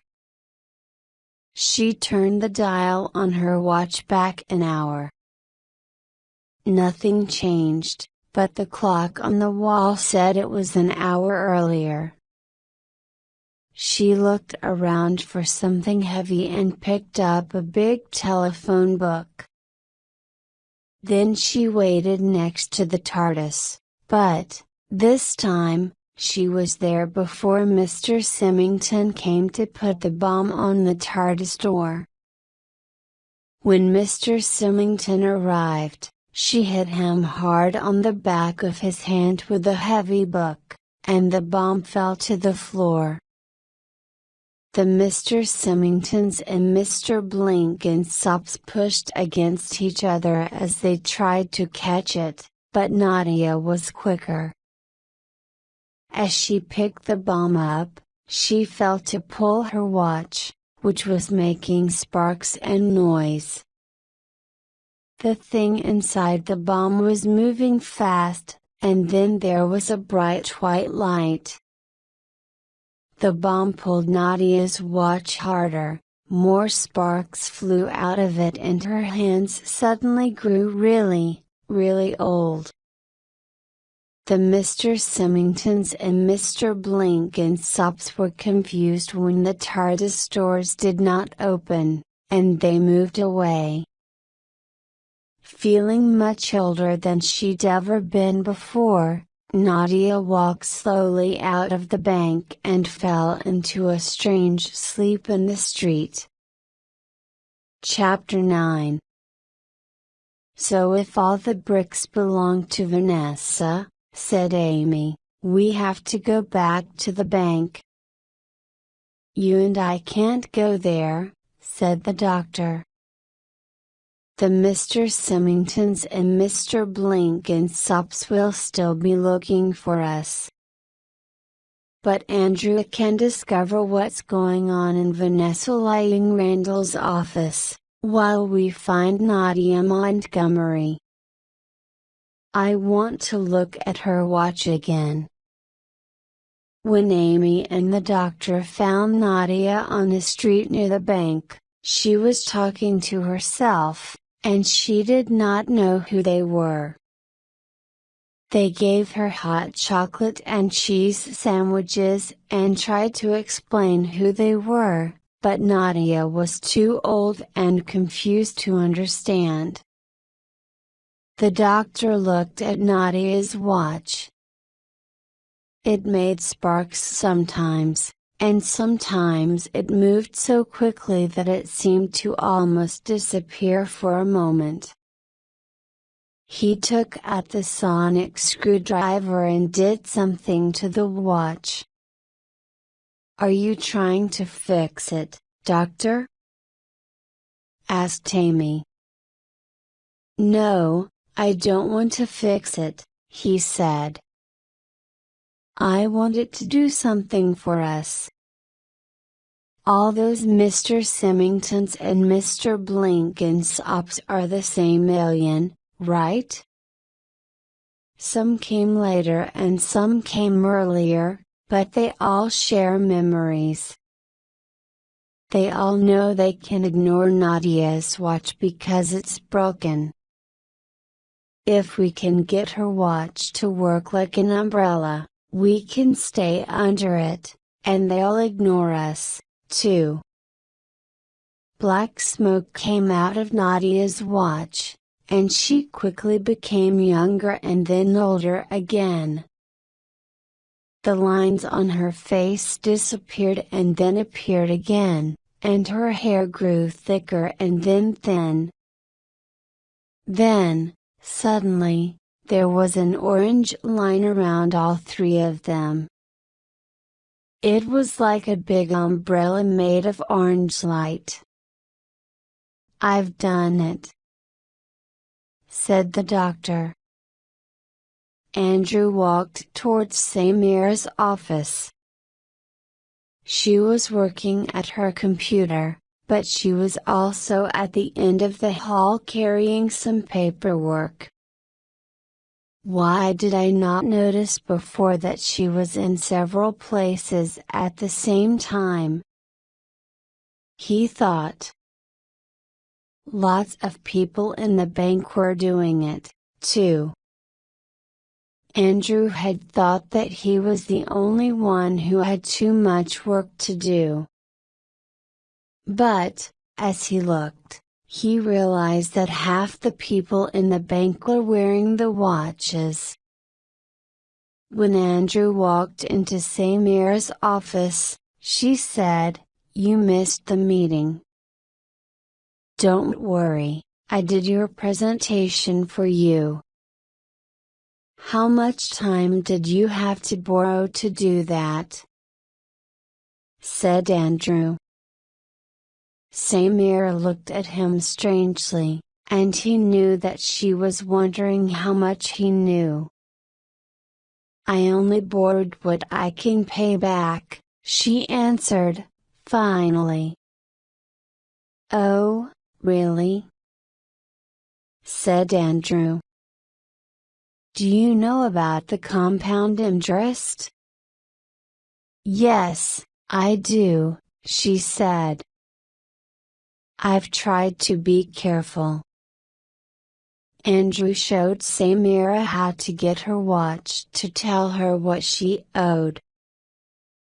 It said, borrowed time total, 5 days, 5 hours. Interest terms, 5 minutes per hour, per hour. Total time owed, 35 years. "Oh, no!" she cried. "How did that happen? I thought that I was being careful." "You've been more careful than me," said Andrew. "I owe 55,000 years. If I pay it back, I'll die. Like Brian Edelman." He told her about Brian touching his watch before falling down dead. Then he showed her his brick. Before now, Samira had always seemed like his enemy, but now he felt sorry for her. "I always tried to pay it back after a few hours," she said. "I knew that the interest would be a problem if I didn't pay it quickly. But I've been so busy, and—" Andrew nodded. "There were so many meetings where I felt like you were more prepared than me. But I wasn't," Samira said. "Sometimes I had to leave to go and borrow the time so I could come back prepared." "I did the same thing," said Andrew. Samira nodded sadly and stared through her office window at the glass atrium sculpture. "We did this to each other," she said. "And now we've got to fix it before more people die." Amy held Nadia's hand. Nadia was about 60 years old now, and she was getting older. "The only way to stop this is to take that watch off her wrist," said the doctor. "I could get older and younger, too, couldn't I, doctor?" Amy asked in a worried voice. "Now that my watch is broken like Nadia's?" "Maybe," the doctor said. "But I think we have something worse to worry about." "Show me your camera again." Amy pulled the special Lucky Holiday camera out of her pocket. A message on it said, "Please recharge." "It should have infinite battery life," he said. That's what they told me in the shop when I bought it, said Amy. The doctor took out the bag he had taken from the storage room. It had a magazine article and some batteries inside. It's a time bag, he said. The bag stops time affecting the things inside it. Imagine I put you in this bag, closed it and then went into the past and murdered your grandfather. You'd be okay if you stayed in the bag. If I opened the bag, you would disappear like you never existed. While the magazine article is in the bag, changes in time can't affect it. When we take it out, it will probably change. Amy looked at the article inside the bag. It was written in the year 5013 about the inventor of the cosmic radiation battery like the one in Amy's camera. Henrietta Niccolo, the article said, had invented the battery at Aberdeen University. The article also said that people in Japan and Australia had invented cosmic radiation batteries, too, but their batteries often needed recharging. Under the article was an advertisement for Amy's special Lucky Holiday camera, with its cosmic radiation battery that never needed recharging. "Let's see," said the doctor. "What's going to happen if we take the article out of the bag?" Amy opened the bag, and she immediately saw the words on the article change. It was still about the inventor of the battery, but now, the inventor was Kimi Yamamoto at Tokyo University. And it said the technology was important, but it was not perfect because the battery often needed recharging. The doctor gave her the batteries from the time bag. "These will recharge your camera," he said, "but maybe not for long, so be careful when you use them." Amy nodded and put the batteries into the special Lucky Holiday camera. She stared at the magazine. "But why did the article change, Doctor?" "It means," he said, "that the future is changing. The people who made your camera's technology will never be born because their parents will never be born. Their time was stolen from them. Earth is losing its future. The more time the aliens take from people, the more they can move around in time. Then they can go really far back into the past and steal time from even more people. They'll take all the time that Earth ever had, until Earth stops existing." Chapter 10. Amy and the doctor walked slowly with Nadia into the back door of the bank under the safe orange umbrella of the broken watch. Ordinary people could see them, but the aliens could not. While they waited in an empty meeting room for Andrew and Samira to finish searching the bank, Amy switched on the television. Today, the Chancellor of the Exchequer will be speaking at Lexington Bank, the woman on the news was saying. Nadia's watch was making purple and green sparks, and she was getting younger and younger. It had happened many times before, but each time, it felt terribly wrong. "I don't know how to tell you this," But you're about 10 years old, said the doctor. We'll have to fix it, but not right now. Doctor, Amy said and pointed at the television. Look at her arm. The woman reading the news was wearing one of the alien watches. They watched her in shock. The watches were everywhere. They saw one on the wrist of the mayor of a town in South America who was talking about his successes in the fight against crime. A team of scientists in Iceland, who had made a discovery about energy, were all wearing them, too.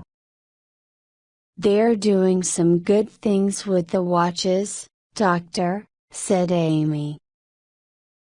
Yes, said the doctor. You can do a lot of amazing things with extra time. That's the trouble with borrowing. It makes everything look good. No one wants to see what's really going on because it all looks so pretty.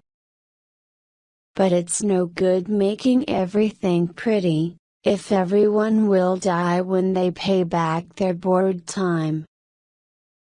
Amy nodded, slowly. We have to find a way to tell the world about the watches, she said.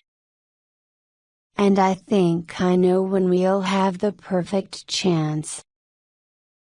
Andrew and Samira stood behind some plants on the 10th floor and watched a Mr. Symington and a Mr. Blenkinsop walk down the hall. Let's see where they go, said Samira. We've got time before we meet Amy and the doctor. Mr. Symington and Mr. Blenkinsop knocked on the door of Vanessa Lying Randall's office and walked straight in without waiting. Samira and Andrew waited for a long time, but the aliens did not come out again. We need to see inside that office, said Andrew. The bricks belong to Vanessa, and Mr. Symington and Mr. Blenkinsop are doing something in there. They went into Vanessa's office, but there was no one in there. Where did Vanessa, Mr. Symington and Mr. Blenkinsop go? Asked Samira. Maybe, Andrew said. We didn't see them because they traveled back in time before we arrived. They searched Vanessa's desk and checked her computer quickly. There was not any evidence of what they planned to do with all the stolen time, but then Andrew noticed a locked door at the back of the office. He was looking for its key when a woman's voice made them jump. What do you think you're doing? The voice said. It was Vanessa, and she did not look pleased to see them. We know what you're doing here, Samira said to Vanessa. We know everything about the watches, about you lending time, and about time harvesting. And we know about these, said Andrew, and he held his brick up for her to see. Vanessa's eyes opened in shock, but then she smiled quickly. I don't know what you're talking about, she said. But I think we should have a meeting about it. How about tomorrow in this office? At 10 o'clock? Suddenly, the locked door at the back of the office opened, and Mr. Symington and Mr. Blenkinsop came in. "Okay," said Andrew, moving backwards. 10 o'clock. He pulled Samiran out of the office with him. "Run," he said, and they ran. Vanessa stood and watched them leave. "Follow them," she said to Mr. Symington and Mr. Blenkinsop. "I want to know how they found that brick. Someone must be helping them, and I want to know who it is." Andrew and Samira met the doctor, Amy and a little girl in the meeting room. They could see a thin orange line around the doctor and Amy from Nadia's watch. "You brought a child with you? To a bank full of aliens?" Samira asked. "I'm not a child," Nadia said. "I'm the head of communications. My watch is broken, and it made me younger." "Oh, okay," said Samira. "You must be Nadia Montgomery, then?" "Anyway," said Andrew, after he had explained what had happened in Vanessa's office, "we thought Mr. Symington and Mr. Blenkinsop would follow us, but they didn't." "Do you think they're planning something, Doctor?" "Probably," replied the doctor. "What's our plan, Doctor?" asked Samira.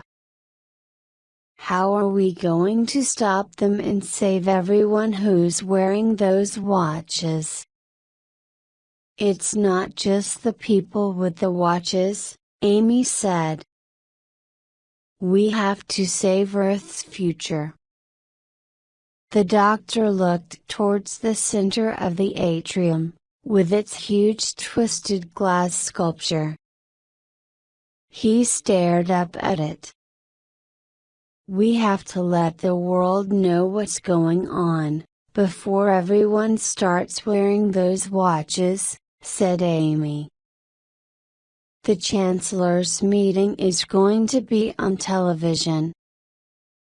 Samira and Andrew can't take us into the meeting, can't you? Then we can tell the world what's really happening at Lexington Bank." Outside the meeting room, two men in black suits were listening to Amy. "How very interesting, don't you think, Mr. Symington?" said Mr. Blenkinsop. "Very interesting," said Mr. Symington. "We can only see two people in the room, but we can hear 5 people talking." "And they have a plan," said Mr. Blenkinsop. "I think we need to stop them from achieving that plan." "We will, Mr. Blenkinsop," replied Mr. Symington. "We will." Chapter 11. On the stage in the library of Lexington Bank, the Chancellor of the Exchequer was starting his speech.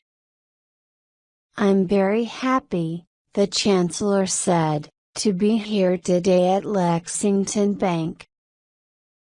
In front of the stage, there were lots of chairs filled with people from the bank. Television cameras were there, too, to broadcast the speech live all over the world. Andrew and Samira were sitting on chairs at the front of the room, near the stage. Amy, the doctor and Nadia stood at the back of the room next to the television cameras, safe under the orange light of Nadia's watch. It was strange, but they could not see Vanessa or any Mr. Symingtons or Mr. Blenkinsopps anywhere. Amy suddenly ran towards the stage. The Chancellor stopped speaking when Amy jumped in front of him.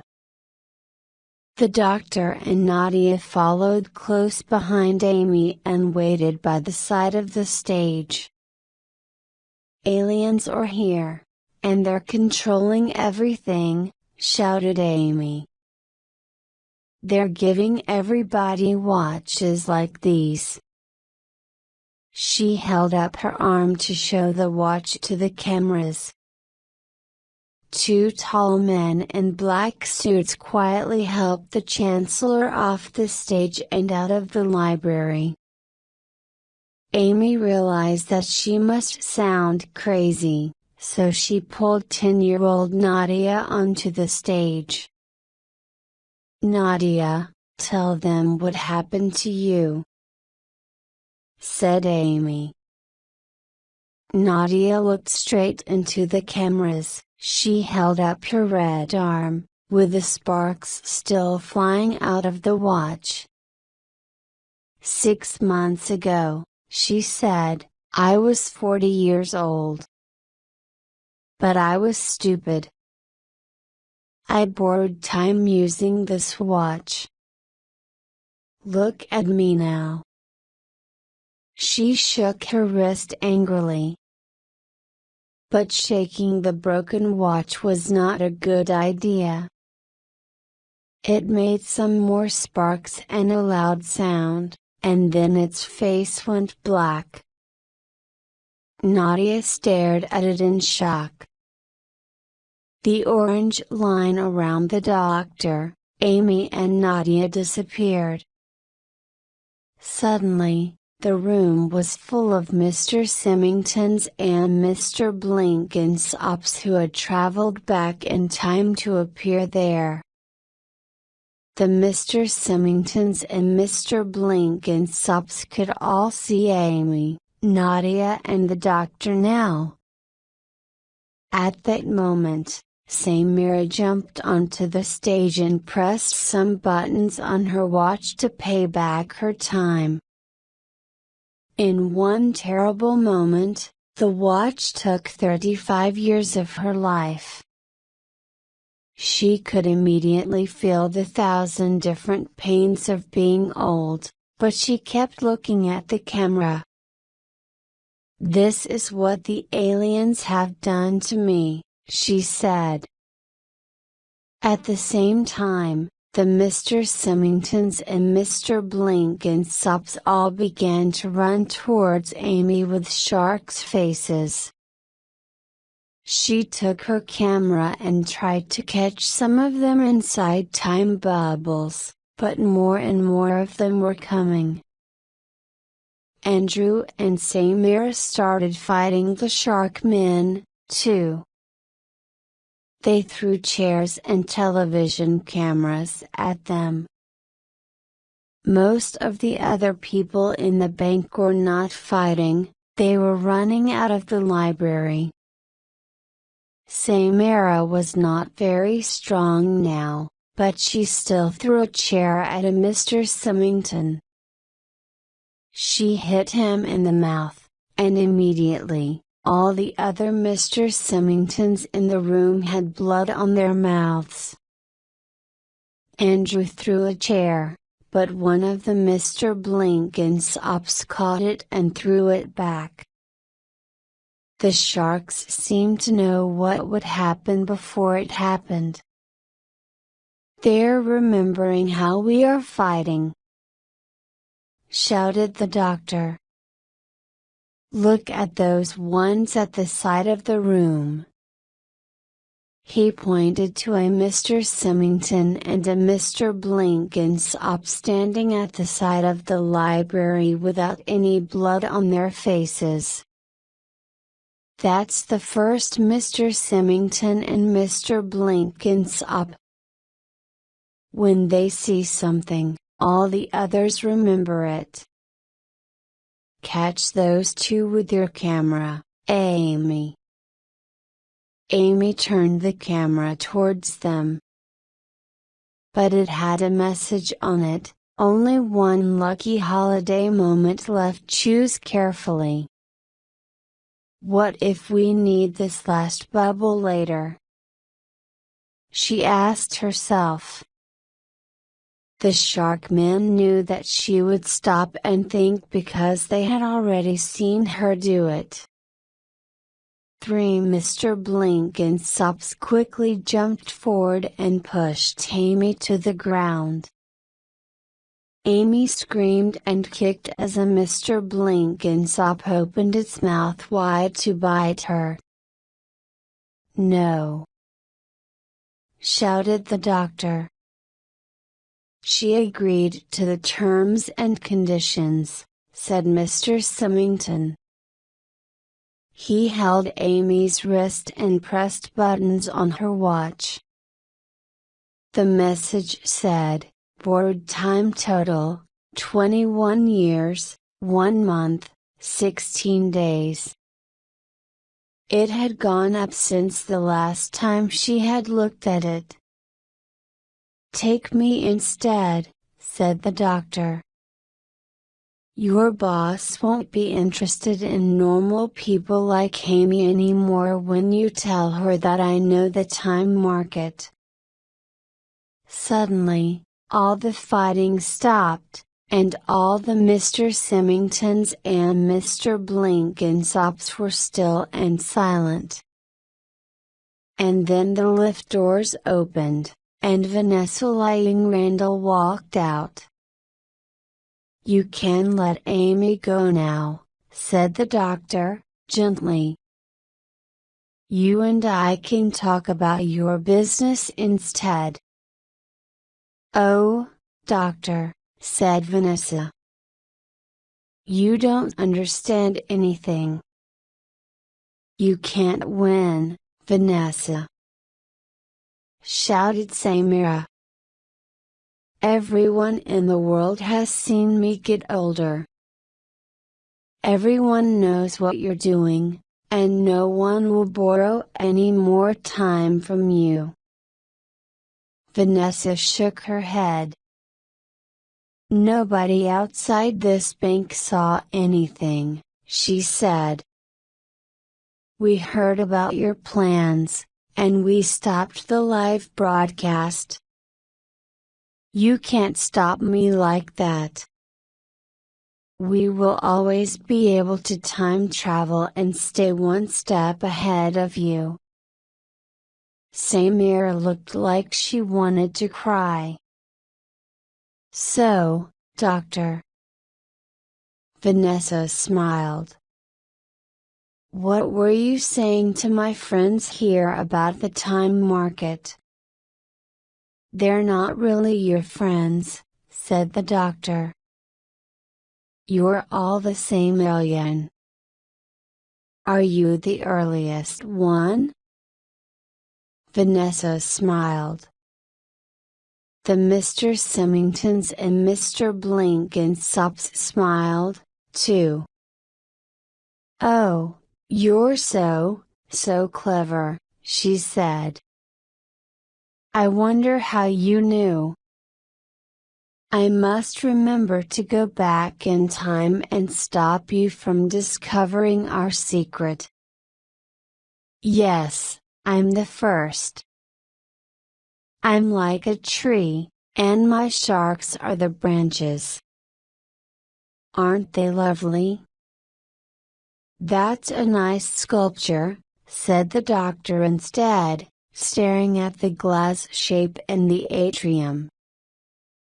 "I think maybe I'm beginning to understand. Not many people have paid you back the time they owe you yet, have they? You haven't actually got much time at all, not really." At that moment, a Mr. Blenkinsop pulled Amy's arm and held it behind her back until she screamed. "What were you saying about the time market?" Vanessa repeated. The doctor stared at Vanessa. "If I tell you what I know," he said, "will you let me pay the time Amy owes you?" Vanessa pressed a button on Amy's watch. "She owes me 21 years. That's a lot. But you can pay it for her if you want to." The Mr. Blenkinsop made Amy walk to the doctor and hold up her watch arm. "Press this button here to pay it for her," Vanessa said. "Be careful, Doctor. 21 years at the same time hurts, you know." The doctor looked at Vanessa and pressed the button. Amy's watch fell to the floor, and the glass face broke into 100 pieces. The doctor did not look or feel any older. "I don't understand." "You didn't get older."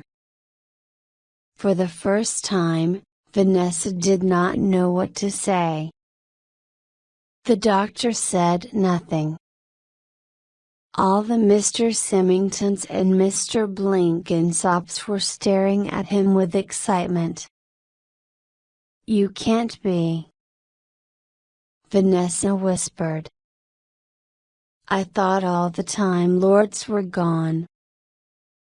The Mr. Symingtons and Mr. Blenkinsops were suddenly standing in front of all the library's exits. "Doctor, what's going on?" asked Amy. The doctor smiled at Amy. "I think our friend the time harvester here has just thought of a way to achieve a lot of success on the time market." Then he said to Vanessa, "Will you let Andrew go if I wear one of your watches?" "You would wear a watch?" "I don't understand," said Vanessa. "Andrew owes you more than 55,000 years. So why don't you put a watch on me and take his time from me instead? And then we'll talk about the future of the Earth."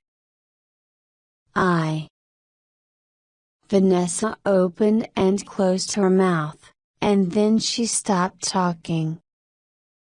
A Mr. Symington took a watch from his pocket and put it around the doctor's wrist. Andrew's watch fell to the floor. "You're both free now," said the doctor. "You don't owe any time, and you can't borrow any more time, Amy and Andrew. Samira, I'm sure you don't want to use your watch again." And the doctor nodded his head at the huge glass sculpture and spoke so quietly that only Amy could hear him. "And I think that sculpture is what Samira calls a liquidity fund. It's time to break it." A Mr. Symington and a Mr. Blenkinsop put a cold hand on each of the doctor's shoulders. "You must come with us now, doctor," said Vanessa. "I know some people at the time market who'll be very excited to see you." It was terrible to watch Vanessa and her army of Mr. Symingtons and Mr. Blenkinsops lead the doctor across the atrium. At the door, a Mr. Blenkinsop took several things from the doctor's pockets and put them on the floor. Then, Vanessa turned a dial on the doctor's watch, and they all disappeared. The whole bank was empty now because everyone had run away from the fighting. There were only a few Mr. Symingtons and Mr. Blenkinsops, and they did not stop Amy, Samira and Andrew from sitting in the atrium next to the glass sculpture. So the doctor wants us to break some advanced alien technology? Said Andrew. Amy noticed that Andrew's hand was on 65-year-old Samira's shoulder. The doctor said that the sculpture is a liquidity fund, Amy said, but I don't know what that is. Andrew and Samira looked at each other. I'll explain, said Samira. Most people are still wearing the watches and walking around like nothing strange is happening. They owe time, but they haven't paid it back yet. Vanessa will have that time later because people owe it to her, but she doesn't have it yet, so she can't use it now. Okay, said Amy. So how can the Mr. Symingtons and Mr. Blenkinsopps move in time when not enough people have paid the time they owe Vanessa? She must have some in storage somewhere that she can use when she needs to travel in time, said Andrew. We call that kind of storage a liquidity fund.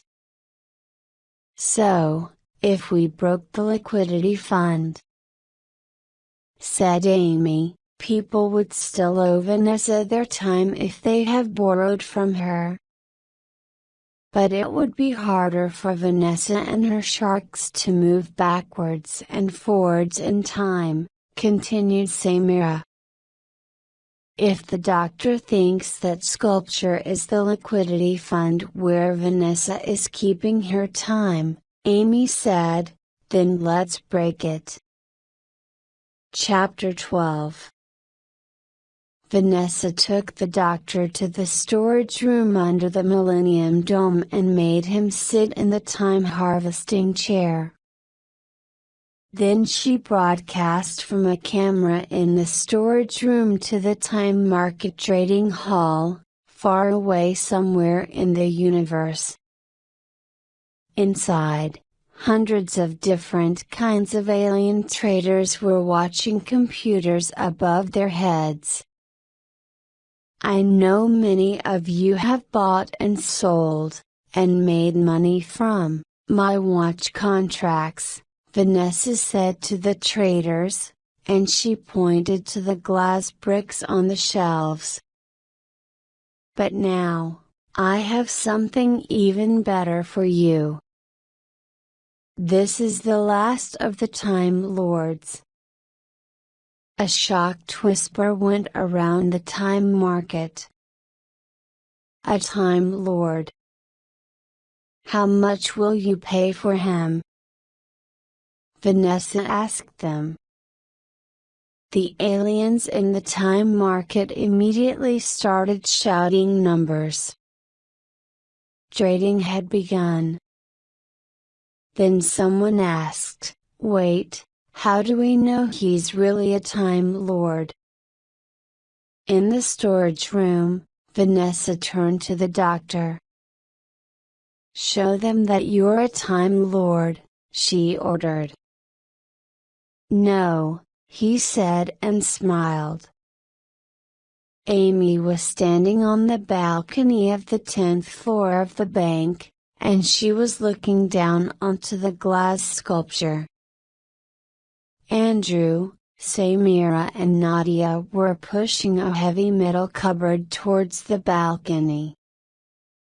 Push harder, said Amy. We've got to do this before anyone sees us. Then a voice said, oh dear. Amy turned to see Mr. Blenkinsop just behind her. Suddenly, there were Mr. Symingtons and Mr. Blenkinsopps everywhere. Some of them still looked like men, and some of them had already become sharks. Amy had an idea. She took the special Lucky Holiday camera, but she did not point it towards the Mr. Symingtons and Mr. Blenkinsopps. She pointed it at herself, Andrew, Samira, Nadia and the cupboard. Then she pressed the button down and ran forward, towards the balcony. A time bubble came out of the camera and grew longer and longer as she ran. When she reached the balcony, she threw the camera over the side. The camera hung in the air from its time bubble. Nadia, Andrew and Samira and the cupboard were all safe inside the bubble. The bubble hung above the glass sculpture. "Wow!" said Andrew. "That is clever." "Come on," Amy said. "We need to move the cupboard before the bubble disappears." "You've borrowed a lot of time from the market, haven't you?" the doctor asked Vanessa. Vanessa did not seem worried. "Now I've got you, I'll get all my time back and more," she told him. "You've borrowed more time than those watch contracts are actually worth," the doctor guessed. "Things are worth what people will pay for them," Vanessa said. "The traders want to pay a lot for those contracts, and for you." The doctor smiled and said nothing. Amy, Andrew and Nadia moved the cupboard as quickly as they could.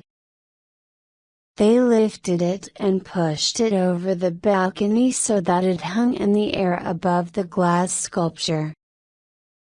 Then the bubble started to disappear, and everything happened at the same time. The camera fell down the 10 floors of Lexington Bank and broke on the ground. A Mr. Symington and a Mr. Blenkinsop caught Amy and held her down on the floor. Amy kicked and screamed as Mr. Blenkinsop began to bite into her arm. Andrew and Samira and Nadia were also about to become shark food. Very slowly, the cupboard started to fall. Some of the Mr. Symingtons and Mr. Blenkinsopps moved to stop it, but it was too late. The cupboard hit the glass sculpture, and huge pieces of broken glass flew everywhere. The light in the middle of the sculpture disappeared and, at the same time, all the Mr. Symingtons and all the Mr. Blenkinsopps suddenly disappeared, too. In the time market, Vanessa felt the shark's leave. She was confused for a moment, and then she tried to go back in time to stop the cupboard hitting her liquidity fund, but she could not move. Her liquidity fund had gone, and now she had no more time. She was suddenly very frightened. "Traders of the time market," said the doctor to the aliens. "I'm not really a Time Lord. I don't even know what a Time Lord is." "He's lying," Vanessa shouted. "I'm not lying," said the doctor. "Vanessa's lying, and I can show you how. Look at the other things she sold you on this market, like the watch contracts. The glass bricks look good, don't they?" He pointed at the bricks on the shelves of the storage room. But this watch shows how much Andrew Brown owes. He owes more than 55,000 years. He borrowed more time than he can pay back, like a lot of people who used the watches. The doctor held his watch up so the alien traders could all see its face. He watched them think about it. 55,000 years was a lot of time, but it was only about 10% of a human life, or that's what Vanessa had told them. People on Earth could pay it back easily, but if they did not pay, the contract said you could take their life instead. "Check your computers," ordered the doctor. "See how long a human life is." "No!" shouted Vanessa. "Don't listen to him." The aliens checked their computers for the information and tried to understand what they were reading. And, as soon as they understood the truth, they all started shouting, "Sell! Sell! Sell!" As the price of the watch contracts fell lower and lower, traders tried to sell them to other traders. Then there came a moment when Vanessa was worth so little that she could not trade anymore. She had no time left in her liquidity and no one wanted to give her any time for her watch contracts. The things she had done with the time she had borrowed started to disappear. Some of the glass bricks disappeared because the Mr. Symingtons and Mr. Blenkinsops who had put those watches on people's wrists had never existed. "Stop trading!" Vanessa cried out. "I admit that I lied about how long humans live, but this is a real Time Lord, with a Tardis. Just stop, and listen to me. I can sell you more time than you can imagine." But it was too late. If Vanessa had lied to them about the humans, then what other lies had she told them? They tried to sell everything they had ever bought from her, but no one was buying. Vanessa suddenly disappeared like she had never existed. Had she kept a small bit of time for herself somewhere? The doctor stood up from the time harvesting chair and looked at the camera. "I'm the doctor," he said. The time market went quiet. "We all know trading time is not allowed," he continued. "I don't care about any of you, but I do care very much about the people on Earth. I'll buy your Earth time contracts for, let's say, 1 second for every 10 years. The aliens all sold him their contracts as fast as possible. Soon, all the green, glass bricks that were left in the storage room belonged to the doctor. No one at Lexington Bank knew how the sculpture broke, but everyone who was still wearing a watch got a message that said, "You no longer owe any time." On the top floor of the building, Amy, Andrew, Samira and Nadia were waiting for the doctor to return. "What am I going to do?" said Nadia. "I can't get a job for another 10 years. Then the doctor suddenly arrived. But this time, there were no Mr. Blenkinsops, Mr. Symington's or Vanessa with him. "Sorry I'm late," he said. They all listened to his story about what had happened at the time market, and then they told him how they had broken the glass sculpture. There was only one problem left. The doctor had a bag with him, and now he put it on the table. The old lady that was Samira and the little girl Nadia looked at the doctor with hope in their faces. "I can't give you any extra time, Samira," he said, sadly. "It's gone because you've already paid it back."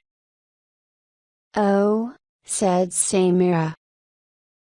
The doctor continued. "Those contracts really were awful. Vanessa even added interest as a penalty for paying it all back early. Here's your brick," he said, and he took one of the glass bricks out of his bag. "It says you still owe 10 years. The doctor put another brick next to it. "This one's yours, Nadia," he said. "It seems that your broken watch has done some very strange things to the contract. The contract says you have 30 years of credit left. But if you take that credit now, you will go back to before you were born. So you can't do anything to help me?" Nadia asked. "I'll have to explain to my parents why I'm 10 years old." "There is one thing I could do," the doctor said. He looked at the two bricks, side by side. "Only you can open your own bricks," he said. Nadia and Samira both carefully lifted their bricks' glass lids. The doctor reached inside and pulled out two glass light balls. He stared at the light balls, one in his right hand, the other in his left. "This one says you owe 10 years, he said and nodded at Samira's ball on the right. "And this one says you have 30 years credit. So, how about if we change them?" He put each ball into the other brick and put the lids back on. And, suddenly, Samira was 35, and Nadia was 20.